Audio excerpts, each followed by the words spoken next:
आमदन फिर ज्ञानी सुखविंदर सिंह जी दर्जे वो तैयार है। ज्ञानी मनमोहन सिंह जी निमान। एक ओंकार सतनाम करता पुरख निर्भय निर्वैर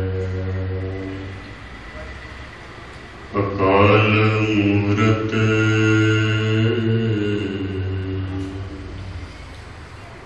अजूनी सैभुं गुरु प्रसाद। गुरु प्रसाद सिंह जी कुछ समय गुरु की विचारा आपके सन्मुख रख सका। उस तो पहले 10वें पातशाह की बख्शिश की हुई पावन पवित्र फतेह सनिमन करवान करनी। वाहिगुरु जी का खालसा वाहिगुरु जी की फतेह। कुछ ही समय पहले असी होला महल्ला मनाया है। आम दुनिया ते मनाती है होली, लेकिन सिख मनाते हैं होला। प्रेम सुमारक ग्रंथ दे विच 2 पंक्तियां दर्ज ने। औरन की होली भई मम भयो होला, करो कृपा नित बचन अमोला। सारी दुनिया होली मनाती, लेकिन सिख नूं विशेष तौर पर 10वें पातशाह ने होला मनाने का हुक्म किया। महान कोश जदों असी पढ़ते हाँ, उस विच एक वचन दर्ज किया है, होला दशहरा दर्शन को आओ। सिख वास्ते विशेष तौर पर हुक्म है। पहले हुक्म होंदा सी दिवाली ते विसाखी ते आओ। 10वें पातशाह ने कुछ चेंज किया। होली और दशहरा इसते विशेष तौर पर सिख पहुंच के सतगुरां दे जिथे दर्शन दीदार करने हैं, सत्संग करे, नाल शस्त्रां दी विद्या नूं भी सिखे और प्रगट करे। होला मनाने का हुक्म सतगुरां ने क्यों दिता? इसके कारण की सन? कुछ कारण तुहाडे सम्मुख रखने हैं।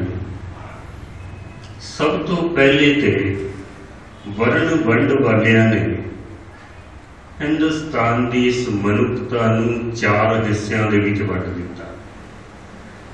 खत्री, ब्राह्मण, शूद्र और वैश्य। सिर्फ मनुख नूं 4 हिस्सों में ही नहीं वंडिया, उन्होंने इन्हां दे काम भी वंड दिते। सारे सिर्फ काम काज ही नहीं वंडे, उन्होंने त्यौहार भी वंड दिते सन। कुछ त्यौहार ब्राह्मणों ने अपने वास्ते रखे, कुछ वैश्यां वास्ते, कुछ खत्रियां वास्ते, और सब तो अखीर ते होली का त्यौहार रखा गया शूद्र वास्ते। इन्हां शूद्रां की हिंदुस्तान की हालत बड़ी माड़ी सी। किसी भी शूद्र नूं किसी मंदिर दे विच जाण दा हुक्म नहीं सी। मंदिर विच जाना ते एक वक्री गल है, मंदिर के सामने भी नहीं निकल सकते। अगर कोई शूद्र किसी मंदिर के सामने निकले, रौला पै जांदा सी, इसकी परछाई साडे मंदिर ते पै गई है, मंदिर साडा अपवित्र हो गया। लोग मंदिरां विच जांदे ने पवित्र होने वास्ते, पर ये कहते सन साडा मंदिर ही अपवित्र हो गया। दुध नाल धोवो, गंगा जल नाल धोवो, रामायण के पाठ, गीता के पाठ किए जाते सन। गुरु ग्रंथ साहब महाराज ने अज तो कोई 600 साल पुराना भगत नामदेव जी का दुख गुरु ग्रंथ साहब दे विच दर्ज किया।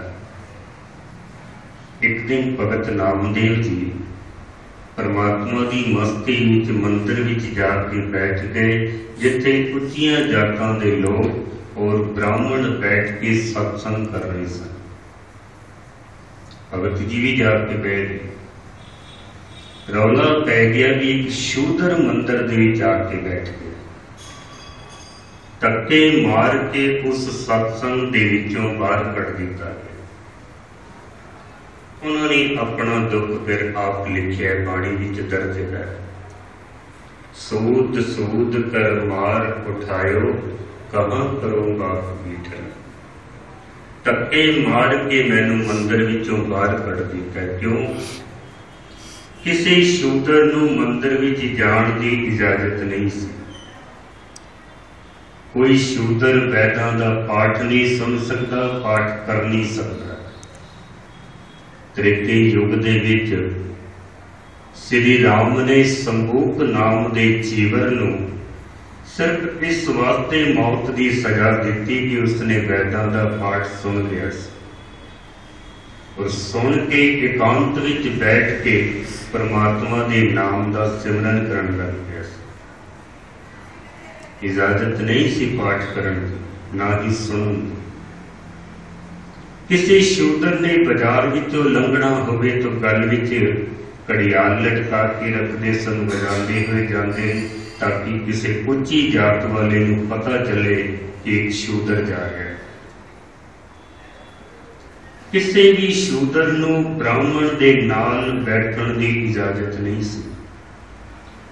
अगर किसी फर्श दे उपर कोई शूदर ब्राह्मण दे नाल बह जाए, उसनूं बहुत कड़ी सजा दी जाती, बहुत जबरदस्त। इस तरीके दे नाल अगर असी इतिहास के पन्ने खोलीए तो बहुत लंबा इतिहास है, जिस विच मुख तौर ते इन्हां शूदरां की हालत बड़ी माड़ी सी। श्री गुरु गोबिंद सिंह महाराज ने त्योहार भी वो चुनिया जो इन्हां वर्ण वंड के लोगों ने शूदरां नूं दिता होया सी। होली का त्योहार। होली ते लोग की करते सन, घर विचों कूड़ा करकट बाहर कट के उसनूं जलाना, फिर उसकी स्वाह उड़ानी, एक दूजे के उपर रंग पानी, शराबां पी लैनियां, मांस खाने, एक दूजे नूं गालां कढ़नियां, कई तरह दीयां होलियां मनाइयां जांदियां सन। लेकिन गुरु गोबिंद सिंह महाराज ने विशेष तौर पर इस होली नूं होले का रूप दिता। कारण की सी, मैं कल के दीवान में फिर आपके सम्मुख रखांगा कि कुछ इस होली मोहल्ले में फिर असर हुई, कि कुछ बदलाव आए और सिख को क्यों होला मनाना चाहिए है। बाकी आपके सम्मुख रखांगे। क्षमा सारियां दा धन्यवाद। वाहिगुरू जी का खालसा, वाहिगुरू जी की फतेह।